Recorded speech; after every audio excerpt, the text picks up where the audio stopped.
नमस्कार, मैं हरी। आप देख रहे हैं डिजिटल न्यूज झारखंड। आइए जानते हैं झारखंड के प्रमुख खबरों के बारे में। इससे पहले आपसे छोटी सी निवेदन कि अगर आप चैनल में नए हैं तो चैनल को सब्सक्राइब अवश्य कर लें ताकि झारखंड की हर छोटी बड़ी खबर आप तक पहुंचा सकें। झारखंड के सुबह 9 बजे तक 12.15% वोटिंग हो चुकी है, जबकि दुमका में ईवीएम खराब हो गई है और 1 घंटा देर से वहां वोटिंग शुरू हुई है।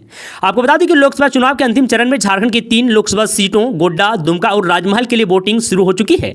झारखंड में सुबह 9 बजे तक 12.15% वोटिंग हुई, जबकि दुमका में 12.31% और गोड्डा में 11.86% और राजमहल में 12.82% वोटिंग हो चुकी है।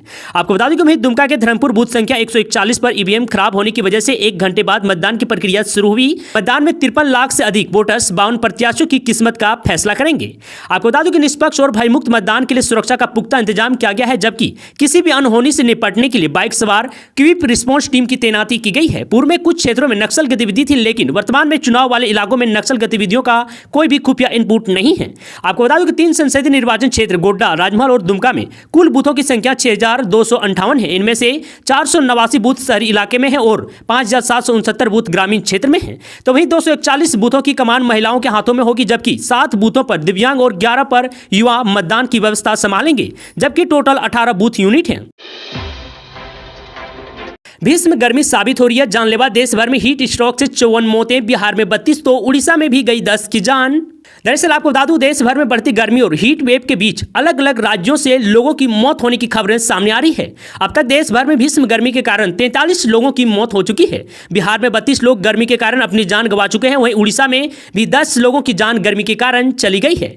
बिहार में लू से 32 लोगों की मौत हो गई है, जिनमें से 17 औरंगाबाद में, 6 आरा में, 3 गया और रोहतास में, 2 बक्सर में और 1 पटना में हुई है। उड़ीसा के राउरकेला में 10 लोगों की मौत हो गई है। इसके अलावा झारखंड के पलामू में पिछले 24 घंटे के दौरान 5 लोगों की मौत हो गई। वहीं उड़ीसा में भी 10 लोगों ने जान गंवा दी है और राजस्थान में 5 व उत्तर प्रदेश में भी 1 शख्स की मौत हो गई है। 1 माह के भीतर ई-केवाईसी नहीं किया तो बंद हो जाएगा गैस कनेक्शन। दरअसल आपको बता दूं, रसोई गैस कनेक्शन धारियों के लिए बायोमेट्रिक ई-केवाईसी अनिवार्य कर दिया गया है। यदि उपभोक्ताओं ने 1 माह के भीतर ई-केवाईसी नहीं करवाए तो उनका गैस कनेक्शन बंद हो जाएगा या फिर अवैध माना जाएगा। आपको बता दूं कि इस संबंध में गिरिडीह शहर के पटेल नगर स्थित आशीर्वाद रिसोर्ट में इंडियन ऑयल कॉर्पोरेशन के एरिया सेल्स मैनेजर विजय किशोर ने गिरिडीह के डीलरों के साथ बैठक की, जिसमें कहा कि पेट्रोलियम मंत्रालय भारत सरकार के आदेश अनुसार रसोई गैस उपभोक्ताओं को ई-केवाईसी बायोमेट्रिक कराना अति अनिवार्य कर दिया गया है। आपको बता दूं, ग्राहक अपने साथ रसोई gas connection, passbook, mobile number, Aadhaar card व बैंक पासबुक की छाया प्रति लेकर अपने डीलर के कार्यालय पहुंचे और अंगूठा लगाकर ई-केवाईसी करा लें, अन्यथा गैस कनेक्शन बंद हो जाएगा या फिर सरकार उसे अवैध मान लेगी। गैस एजेंसी के कर्मी घरों तक जाकर भी ई-केवाईसी करेंगे, लेकिन लोग गैस कर्मी का आईडी प्रूफ लेकर ही घर पर ई-केवाईसी कराएं। आपको बता दूं, जिन उपभोक्ताओं का गैस कनेक्शन 5 वर्ष पूर्व का है, वैसे उपभोक्ताओं के घर जांच गैस कर्मी भेजे जा रहे हैं, जो निःशुल्क गैस पाइप, रेगुलेटर, चूल्हा की जांच करेंगे। साथ ही 5 साल पुरानी गैस पाइपलाइन को बदलना अनिवार्य है। प्रधानमंत्री उज्ज्वला गैस कनेक्शन योजना लेने वाले 3 माह में 1 गैस सिलेंडर का रिफिलिंग अवश्य कराएं। बैठक में मुख्यतः रूप से Jharkhand Indian gas agency COD व इंडियन गैस एजेंसी पीराटांड के वितरक मौजूद थे। झारखंड के एक और मंत्री जाएंगे जेल। सरयू राय ने सबूतों के साथ ईडी को भेजा आरोप पत्र। दरअसल आपको बता दूं, जमशेदपुर पूर्वी के विधायक सरयू राय ने स्वास्थ्य मंत्री बन्ना गुप्ता के खिलाफ प्रमाण सहित एक आरोप पत्र प्रवर्तन निदेशालय के निर्देशक को भेजा है। इसमें मांग की गई है कि बन्ना गुप्ता के धन शोधन एवं आय से अधिक संपत्ति की जांच कराई जाए। आरोप पत्र में उल्लेख 10 बिंदुओं के माध्यम से कहा कि स्वास्थ्य मंत्री के आचरण के कारण सरकारी खजाने को भारी चपत लगी है। आपको बता दूं, इनमें एम्बुलेंस और अस्पतालों के लिए जरूरी उपकरणों की खरीद में अनियमितता बरतना, अधिकृत रूप से चिकित्सकों, सिविल सर्जनों एवं अन्य वरिष्ठ चिकित्सक पदाधिकारियों का तबादला करना तथा आयुष्मान योजना के आच्छादित अस्पतालों के साथ गांठ के लिए निःशुल्क सहयोग करने वाले परामर्शी की बहाली करना आदि आरोपों का जिक्र प्रवर्तन निदेशालय को प्रेषित आरोप पत्र में है। आपको बता दूं, राय ने कहा है कि यदि इन आरोपों की जांच प्रवर्तन निदेशालय करता है तो अवैध धन का खुलासा होगा और आयुष्मान योजना के तहत स्वास्थ्य विभाग में हुई अनियमितता सामने आएगी। बिहार झारखंड पेंशन विवाद, एक कदम और आगे बढ़ी सरकारें, झोली में आएंगे करोड़ों रुपए। दरअसल आपको बता दूं, अब तक कई प्रयास हुए, लेकिन बिहार और झारखंड के बीच पेंशन विवाद का निपटारा नहीं हो पाया है। बहरहाल एक और पहल हो रही है। केंद्र सरकार के हस्तक्षेप के बाद दोनों राज्यों की महालेखाकार पेंशन पेमेंट ऑर्डर पीपीओ के वास्तविक आंकड़े जुटा रहे हैं। आपको बता दूं, बिहार में इसके लिए वित्त विभाग की ओर से 3 सदस्यीय समिति का गठन हुआ है, जिसे बैंकों से पीपीओ का मिलान करना है। आपको बता दूं, पिछले दिनों गृह मंत्रालय ने दोनों राज्यों के महालेखाकार को निर्देश दिया था कि पेंशन मद में कितनी राशि का भुगतान हुआ और कितना बकाया है, इसका सही आंकड़ा उपलब्ध कराया जाएगा। यह निर्देश पूर्वी क्षेत्र परिषद की बैठक के बाद दिया गया। 10 दिसंबर 2023 को पटना में हुई उस बैठक की अध्यक्षता केंद्रीय गृह मंत्री अमित शाह ने की थी। दरअसल पेंशन राशि के भुगतान व प्राप्ति से संबंधित दोनों राज्यों के आंकड़े मेल नहीं खा रहे हैं। अब तक 3 सदस्यीय समिति को बैंकों के सहयोग से पीपीओ का रैंडम मिलान कर सही जानकारी जुटानी है। तो वहीं उल्लेखनीय है कि पीपीओ 12 अंकों का यूनिक नंबर होता है, उसमें पेंशन योजना से जुड़ी सभी जानकारियां होती है। राजमहल में मतदान करने पहुंचे 4 मतदाता मूर्छित होकर गिरे, एम्बुलेंस से पहुंचाया गया अस्पताल। दरअसल आपको बता दूं, राजमहल लोकसभा सीट पर चुनाव के दौरान मतदान करने पहुंचे 4 मतदाता मूर्छित होकर गिर गए। ये सभी लोग मतदान करने के लिए लाइन में खड़े थे। राजमहल नगर एवं ग्रामीण क्षेत्र में मतदान के लिए अलग अलग मतदान केंद्र पर ये लोग लाइन में खड़े थे। आपको बता दूं कि सभी मतदाताओं को अनुमंडलीय अस्पताल एवं निजी क्लिनिक में इलाज के लिए भर्ती करवाया गया है। प्रखंड के उर्दू प्राथमिक विद्यालय भवन गोविंदपुर स्थित मतदान केंद्र संख्या 229 में मतदाता श्रीनी बीबी मूर्छित होकर गिर गई।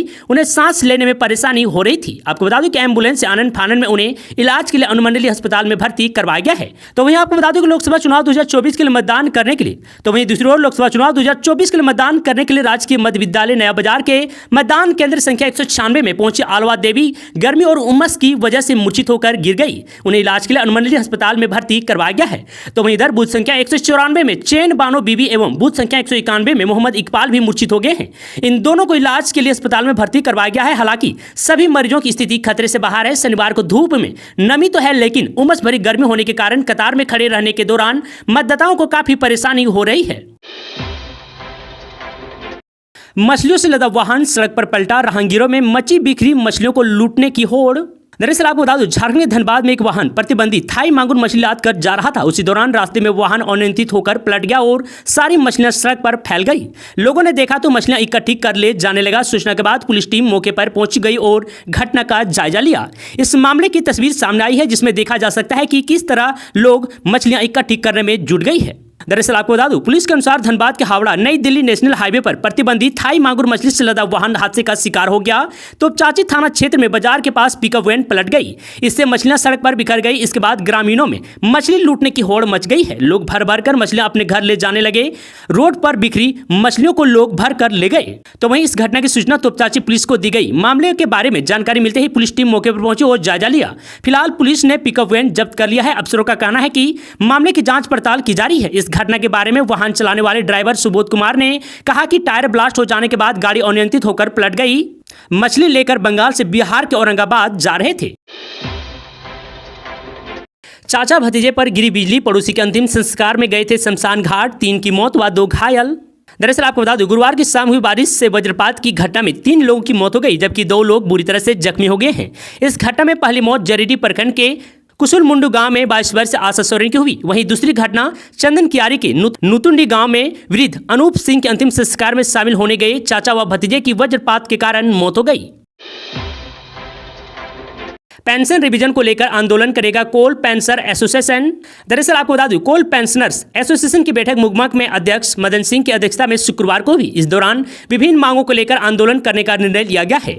आपको बता दूं, एसोसिएशन के अध्यक्ष मदन सिंह ने कहा कि कोल इंडिया के सेवानिवृत्त कर्मचारियों को पेंशन रिवीजन में विलंब से पेंशनों में आक्रोश है।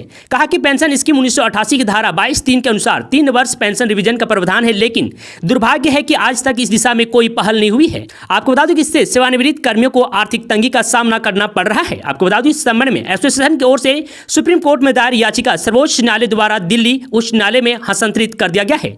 9 साल में 62 पैसे के बाद पेंशनर्स न्याय नहीं मिला है।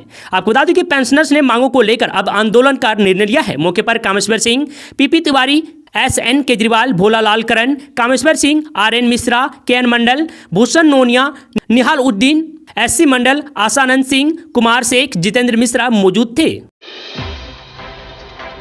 5 साल की बच्ची से दुष्कर्म के प्रयास में युवक गिरफ्तार। दरअसल आपको बता दूं, बलियापुर थाना क्षेत्र के सिंदरी IM टाइप में शुक्रवार की दोपहर 5 साल की एक बच्ची से दुष्कर्म के प्रयास में लोगों ने रोहड़ाबान निवासी तपन गोस्वामी 26 वर्ष को पकड़कर जमकर धुनाई कर दी। उसे बंधक बना लिया गया। इसके बाद घटना की सूचना बलियापुर पुलिस को दी गई। पुलिस पहुंची तो लोगों ने उसे पुलिस के हवाले कर दिया है। आपको बता दूं, पुलिस ने आरोपी को गिरफ्तार कर लिया है। परिजन की शिकायत पर मामला दर्ज करने की प्रक्रिया चल रही है। वहीं आपको बता दूं, घटना के संबंध में लोगों ने बताया कि IM टाइप में 3 बच्चियां घर के बाहर दोपहर में खेल रही थी। इसी दौरान एक बच्ची गायब हो गई। इसकी सूचना मिलने पर बच्ची ने इसकी सूचना मिलने पर बच्ची की मां ने उसकी खोजबीन शुरू की तो घर के पीछे झाड़ी के पास बच्चे से गलत काम करते तपन गोस्वामी को देखा गया। बच्ची की मां ने शोर मचाया तो आरोपी भागने लगा। स्थानीय लोगों ने उसे खदेड़ कर पकड़ा और धुनाई शुरू कर दी। इसके बाद उसे बंधक बना लिया गया। पूछताछ में आरोपी रोहड़ा बांध पकौड़ी मोड़ निवासी तपन गोस्वामी पिता कमल गोस्वामी ने बताया कि वह शराब पीने गया था। उसी क्रम में बच्ची पर नजर पड़ी और दुष्कर्म की नियत उसे झाड़ी में ले गया था। इस संबंध में बलियापुर थाना प्रभारी आशीष भारतीय ने बताया कि आरोपियों को गिरफ्तार कर लिया गया है। मामला दर्ज करने की प्रक्रिया चल रही है।